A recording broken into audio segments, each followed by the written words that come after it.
Hey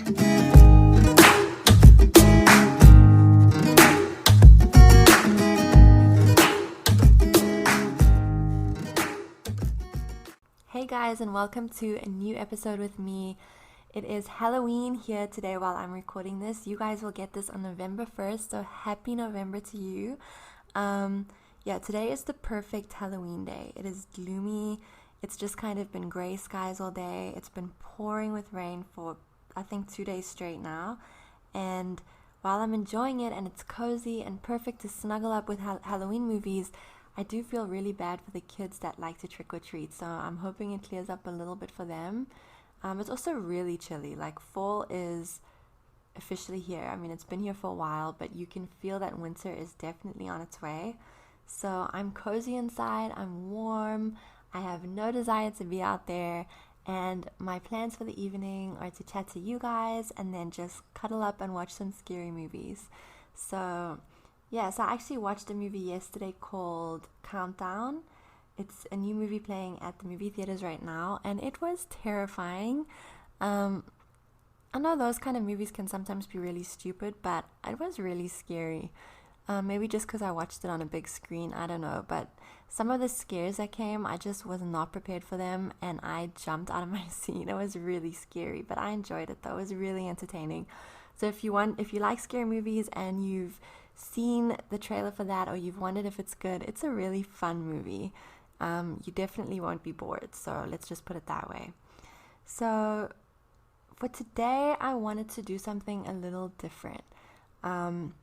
Instead of kind of talking about myself for 30, 40, 50 minutes straight, I wanted to include you guys in this podcast. So I went on my Instagram and I asked you guys to send me some questions that you have about anxiety, and then I was going to try and answer them on this podcast. Now, I have quite a lot of questions in front of me. I'm not going to get through all of them this time, unless this podcast is like 3 hours long, and I don't want to put you guys through 3 hours of listening to me. So we'll probably keep this one pretty short and sweet, but we'll see how it goes. And I'm just going to pick out a few questions at random, and I'm planning on doing kind of a series with these where I'll definitely come back and continue doing these kind of ones, like just the Q&As. So we eventually will get through the majority of them, but today we'll just be starting out with a few. And if you ever have any questions, if you find that I don't answer your question tonight, or today, whenever you're listening to this, then just send me your question via DM on Instagram, or leave it in the comments. I'm always adding any questions that I get to a folder that I have on my computer, and then I'm just always referring back to them when I do a podcast or create a post on Instagram or anything like that. So if you have any questions, please let me know. I'd love to hear them. So for today, I have a bunch of questions in front of me. I'm just gonna kind of pick some out at random and just see how that goes. I haven't prepared this before, so I'm just really picking out the questions and just kind of winging it and going with it. And I want to be as honest and real with you guys as I can. So let's see. Okay.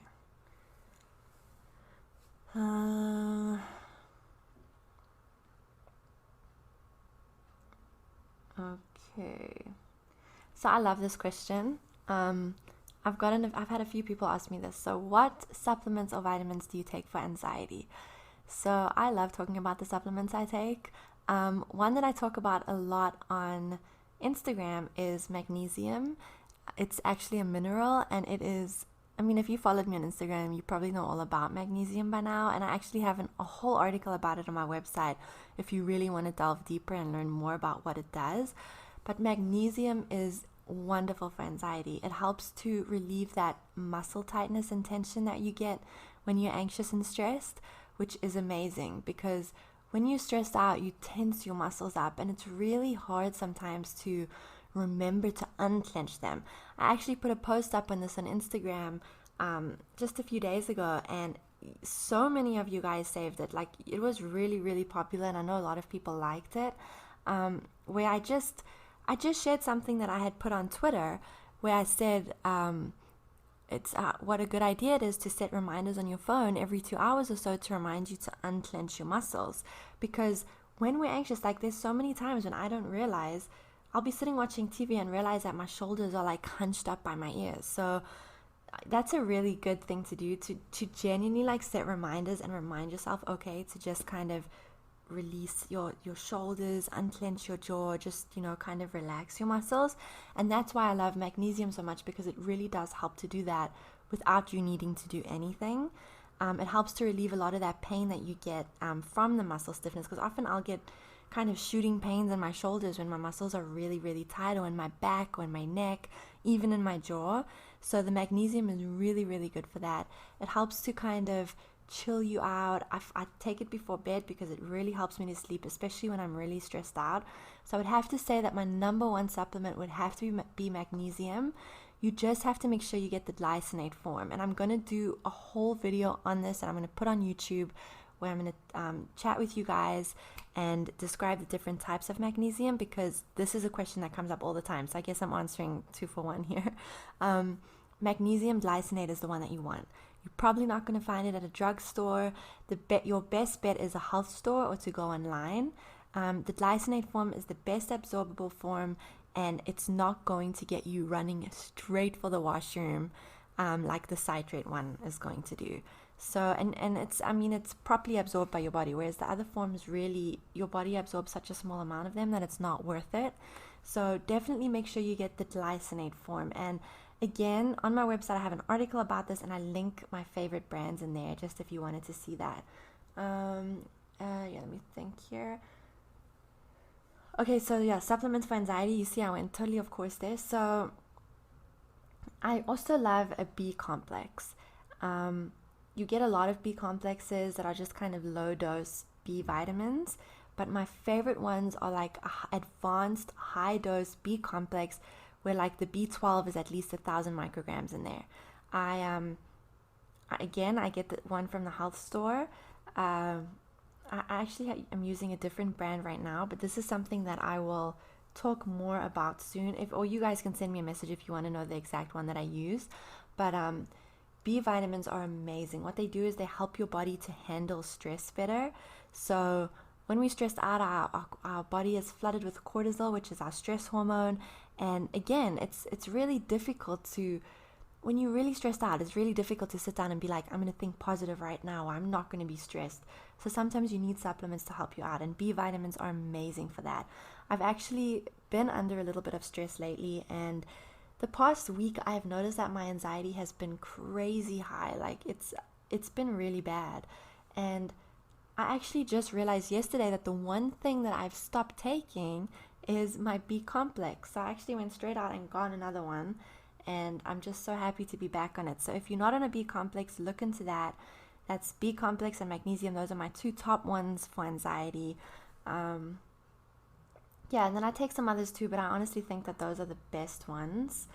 Yeah, again, I can talk for ages. I can go into depth about all the million things that I take, but I would say that the top 2 for anxiety is make sure that you're on a good B complex, a good magnesium, and then I also like a good probiotic for gut health. But again, I'll talk more about that either later on or in another podcast, because that's a whole nother story. So let me hop onto the next question. Let's see here. There was one that I wanted to... Okay, tips for dealing with anxiety when starting a new relationship.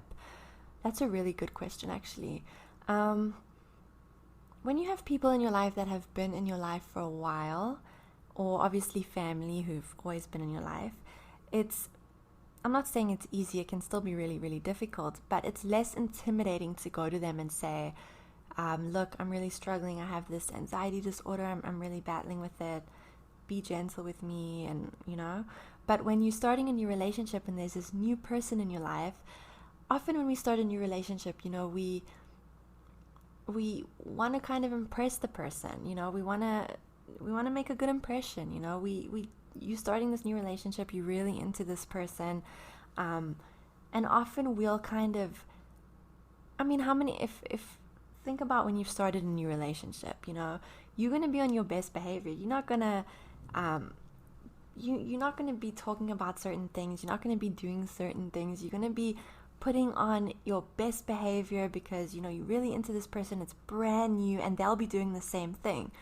So when you're starting a new relationship and you have something like anxiety, that's really tricky because it's hard. Like, I can understand that. It's hard to say to this person who's brand new in your life, oh, I'm struggling, I have anxiety, because you probably think they're going to judge you, right?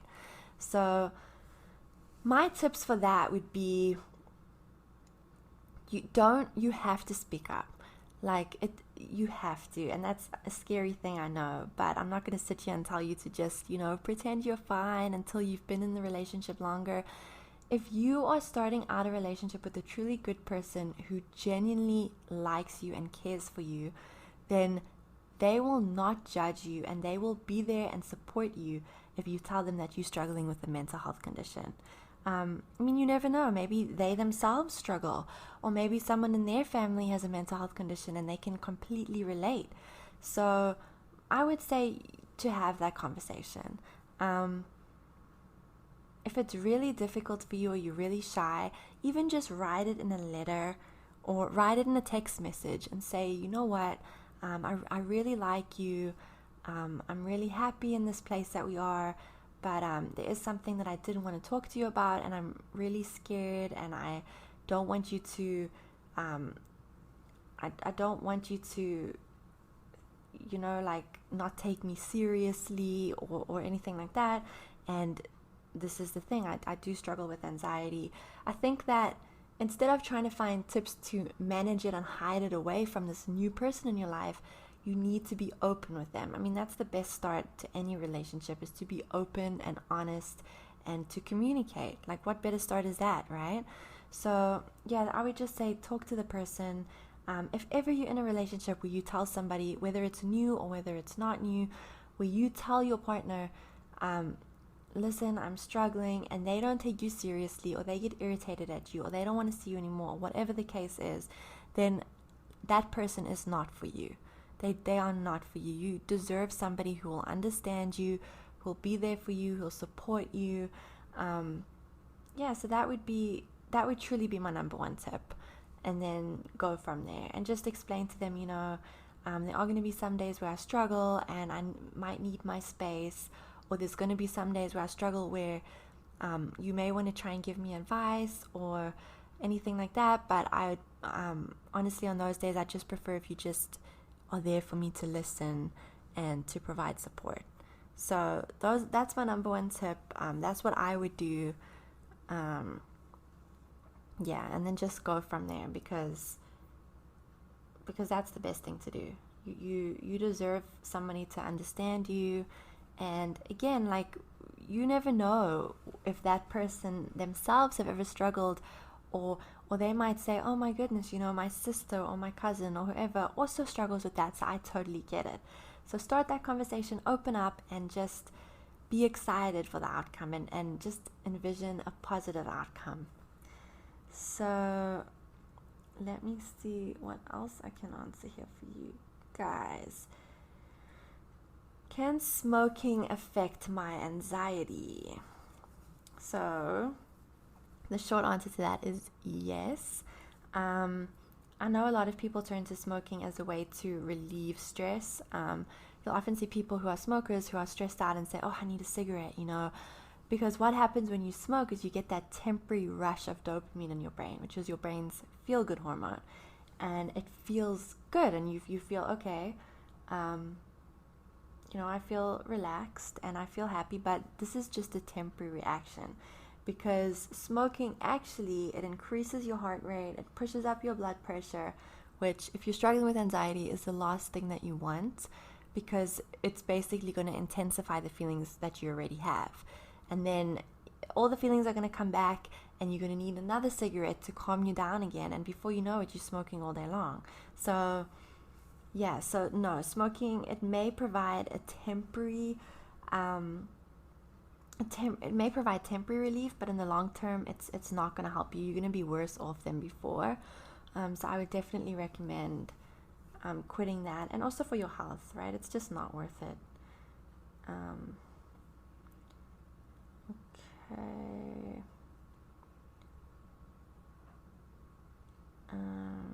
what is the difference between health anxiety and hypochondria? Okay, so health anxiety and hypochondria are actually the same thing. Hypochondria was more of the old-fashioned, the old term for it. Health anxiety is the more modern term for it. So health anxiety or hypochondria is basically when you have an obsession over a symptom to the point where you truly believe that something is wrong with you. I know, because I suffered with health anxiety for ages, for years, and I would imagine I feel a lump somewhere in my body, or I'd be worried about a mole, and I would obsess over it to the point where I would feel sick, and I would genuinely, I would sit and Google, and Google is the worst thing that you can do. Please do not Google anything, any anxiety symptom or anything, please. Google makes you absolutely paranoid. Google makes you think you're dying. Health anxiety is awful. I know they're not asking what health anxiety is, but just in case you have no idea what it is, or maybe you have it but you didn't know what it's called, health anxiety, it's basically it may be one thing you're obsessing about, and then when that dies down, there's something else, or it may be multiple things. But for me, it was so many things. It was like lumps and then twitches, I believe. I would get like muscle twitches and believe I have a degenerative disease. I would read about what it could be on Google, and I would sit there and my stomach would be in a knot and I'd feel like throwing up. It was terrible. So I know what that feels like. I know how awful it is. I've actually had a lot of people asking me about this, like tips on how to relieve it. So I'm actually going to dedicate a whole podcast sometime to health anxiety, just to give advice there on how I manage that, because it can really take over your life. Okay. What's the number one thing that has helped you with your own anxiety? Whenever someone asks me this question, I'm always thinking of the million things, like it's so many things that I've done to help me on my own journey. But I would have to say that, I could say it was changing the foods that I was eating, because that was a big thing for me, a major thing for me. But I would have to say that the number one thing, let's just say the first thing, was learning to accept it. It was just acceptance. That was my number one thing. All I did was fight against anxiety all the time. I resisted it. I pushed it away. I didn't want to deal with it. And the more I did that, the worse it got. So the very first thing that I did, that was like the very first little step on that positive journey forward, was accepting my anxiety, embracing my anxiety, feeling my anxiety. It's terrifying, it's scary, but then once you start to do that, you realize slowly, and honestly, it's different for everyone. It could take you a long time, it could take you one day, it just totally depends. But once you start doing that, you start to slowly let go of that fear, and you realize that it's not as terrifying as you thought it was. So yeah, I would have to say the number one thing was accepting it, and then after that I really started to change the foods I was eating. And that takes me into my next question, which is, where did I see it now? Can nutrition help manage anxiety? Yes, it can. Honestly, there's so many foods that contribute to anxiety symptoms. Sometimes people have food sensitivities that cause anxiety-like symptoms, and lead them to think that they actually have an anxiety disorder until they cut these foods out of their diet and feel like a normal human being again. Or if you have an anxiety disorder, there's certain foods that basically just feed it and enhance the symptoms and make them worse. So let me give a few examples. So sugar is terrible for anxiety. It feeds it. It causes insulin spikes. It's when you come off of sugar, you start to feel all those like typical anxiety symptoms. You feel like really tired and exhausted and jittery and shaky. And so sugar is a big one. Gluten, dairy. I feel like a lot of people are gluten-free these days, and just cutting out gluten isn't enough, because there's a lot of gluten foods that you can buy, like gluten-free breads and rolls and things like that, where they've actually, instead of the gluten, which is in the regular flour, they've replaced it with sugar to make it taste good. So you're kind of replacing one thing with another. So I really think it would be a good idea to do a post on that where I talk all about nutrition and explain a little bit more about that. But your nutrition, changing your diet and nutrition can definitely help with anxiety. You want to start healing your gut, because if you don't have a healthy gut, your gut is not going to be able to produce those feel-good hormones for your brain that's going to help you manage your anxiety, like serotonin and dopamine. So nutrition is huge. It's huge. Like, that's not the only thing. There's lots of other things that you definitely have to do, but nutrition is major.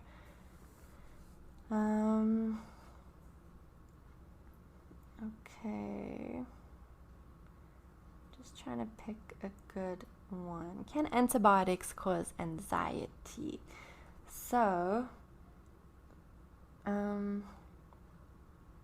like, I can't answer that and say definitely yes, they're going to cause anxiety, but antibiotics do kill. Usually you'll take an antibiotic when you have an infection, and they'll kill off the bad bacteria in your gut. But the problem with antibiotics is they usually kill the good bacteria too. They kind of don't know what's good and bad, and they'll just target everything. So your good bacteria will be, like, it will kill it off and you'll feel better, but then it kills off your bad bacteria. So you feel better, but then it also kills your good bacteria, which you need to keep your immune system strong, and also to, just like I was saying before, to produce those feel-good chemicals like serotonin and dopamine. So if antibiotics are going to kill off that good bacteria and your body is not going to be able to produce those feel-good chemicals, then it would make sense that you could experience anxiety. So for can antibiotics cause anxiety? I would say possibly, yeah, like that would make sense. If you notice that you get anxiety when you take antibiotics, then yeah, I would say definitely. So what is your opinion on anxiety medication? So I talk a lot about this on the very first podcast that I did, where I just introduced myself and let you guys know a little bit about my story. This is a tricky one because, again, I have to be careful what I say. If you're on anxiety medication, I am not judging you. If you ever have been on it and it really helps you and you loved it, I am not judging you. Like, that's okay. My own experience, though, was that I just felt really numb when I took it. It didn't make me happy. It didn't make me sad. It helped me manage my anxiety, but it didn't make me feel incredibly, like, joyful and happy and jumping for joy every day. So my opinion on anxiety meds is that they cover up the issue without really treating the issue. So you take it, your anxiety gets better, but you're still doing those things that can cause anxiety. So yeah, so that's my opinion on that. That's my opinion on anxiety meds. I believe that there's lots of things that you can do first before you jump to going on that. Usually when people suffer with anxiety, they go to their doctor and it's the first thing that they recommend without talking to them about anything else. So my opinion is it's kind of a last resort, and even then, all it's doing is covering up the issue. It's a band-aid effect, and it's not really getting down to the root of the problem. Okay, so I'm probably just going to answer like 2 or 3 more, keep this podcast shorter and sweeter today. Like I said, I will dive into this again, and we'll make this like a little series we can do. Every now and then I'll do a Q&A for you guys. So what's your worst anxiety symptom? So for me, it's a fast heart rate and dizziness. When I get anxious, my heart, it's awful. It's as if I've run a marathon, even if I'm standing still. So whenever my heart rate is really high, that's when every other symptom is heightened for me. So I would have to say a fast heart rate, and then also dizziness, because when I'm really anxious, I get very short of breath, and I take in much more shallow breaths than I do like deep belly breaths, and that causes it causes a person to feel really lightheaded, and I really don't like to feel dizzy. It's awful, and I know a lot of you guys struggle with that. I put up a post ages ago about dizziness, and so many people were saying that it's their worst symptom because it's really scary. It's really scary to feel like everything is moving around you or the room is swaying. But the thing, like, it's easy to kind of, because for me, when I started having that years ago and I had no idea what was going on, I would immediately think that I was having a stroke, or I don't know, there was something wrong with my blood pressure, or I was going to pass out or something. It was only when I started to really learn about anxiety that I realized it's a very common symptom. But and that's the thing, like, usually now when I get dizzy, I will tell myself and I will drill into my mind that I know what this is. It's just anxiety. I'm okay. And then once I truly believe that, it will start to subside. But if you even have a little seed of doubt in your mind, it usually will intensify it. So I would have to say that my worst symptom is dizziness and a fast heart rate. Twitching, like muscle twitches, used to be a huge one for me, but now honestly, like, it doesn't bother me anymore, which is so weird because years ago that was like my worst symptom. Like, it's all I thought about all day. And because I thought about it so much, it just stuck around. Like, I went through a phase where I had this twitch in my wrist, and it was a constant twitch, like non-stop. Like, I'd have it all day long for days. I had it for weeks on end. And it was only when I started to realize, like, when I really truly started to believe that it's not dangerous, that the twitches started to subside. So it's so funny now. I get a twitch and I honestly don't even think about it. So, okay. Let me look over here.